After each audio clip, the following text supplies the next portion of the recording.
Contrary to popular belief, the answer is no. The physicality is not something that you have to throw away in order to become enlightened. At least not in its entirety.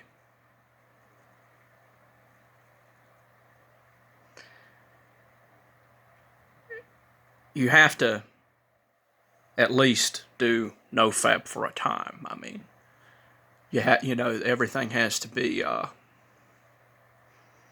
understood with common sense.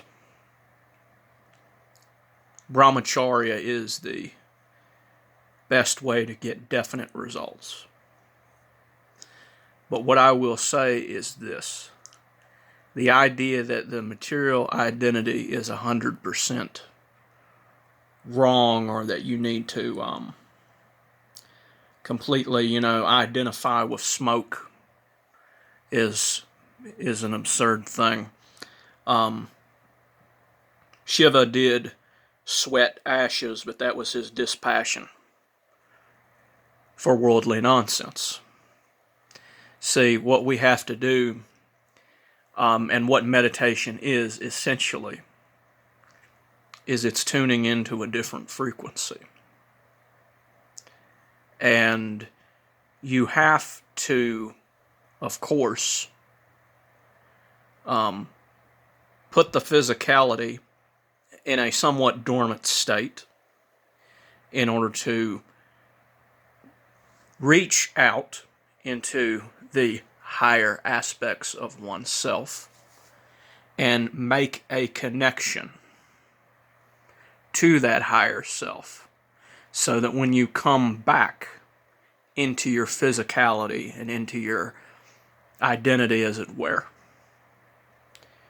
you will have this light that you will be able to shine out into the world.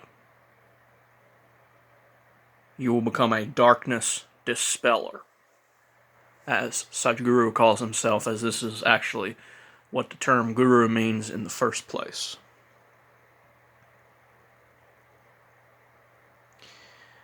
It's far too often that people in the more Gnostic communities, and in the communities, like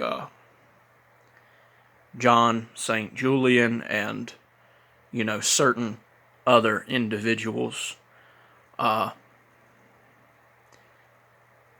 they seem to almost think that the physicality is flawed, and that the physicality itself is wrong.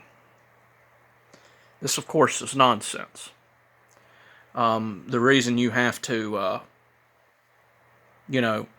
do brahmacharya in order to get really, really high results is not because the physicality is bad. It's quite the contrary. Brahmacharya benefits not only the spirituality, but also the physicality.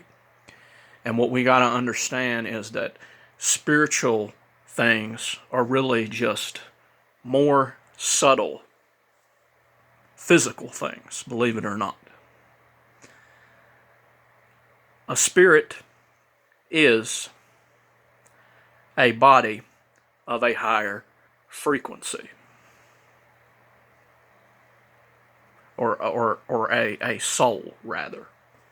The spirit is non-manifest, but the soul is, the soul body, the spiritual bodies. They're physical, but on a different level, right? And what you are currently aware of is this level.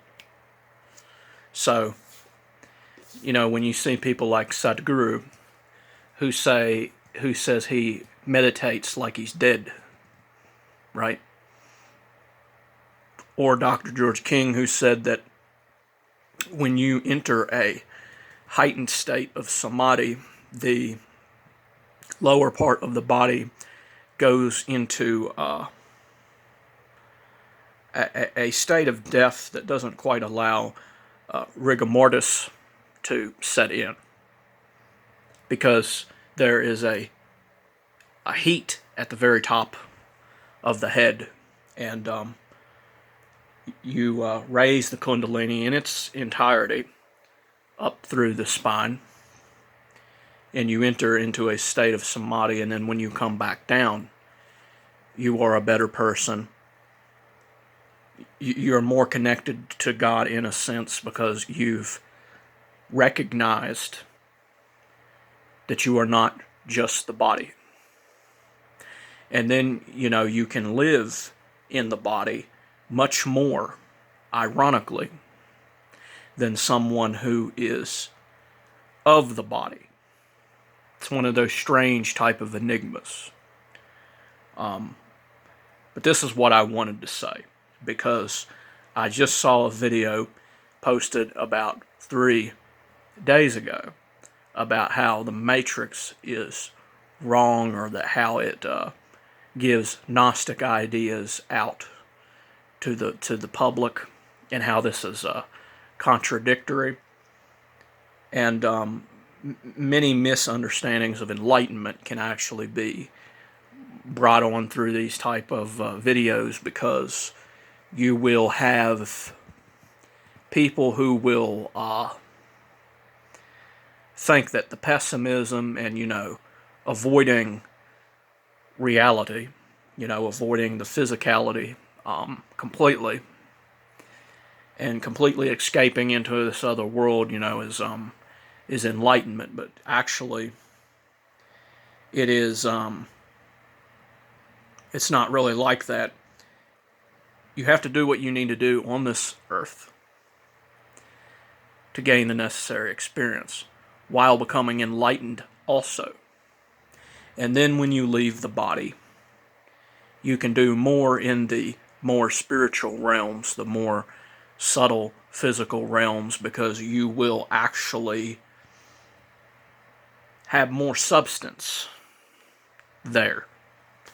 More energy will be there.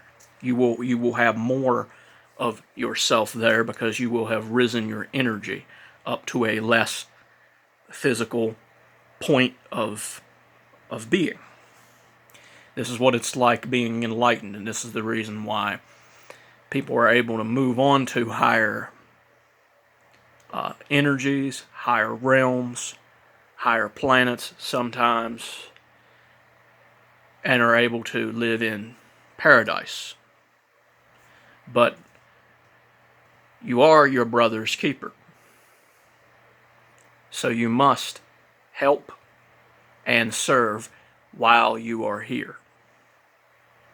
And it is entirely possible that when you do become enlightened, you will come back to earth as a teacher, because you will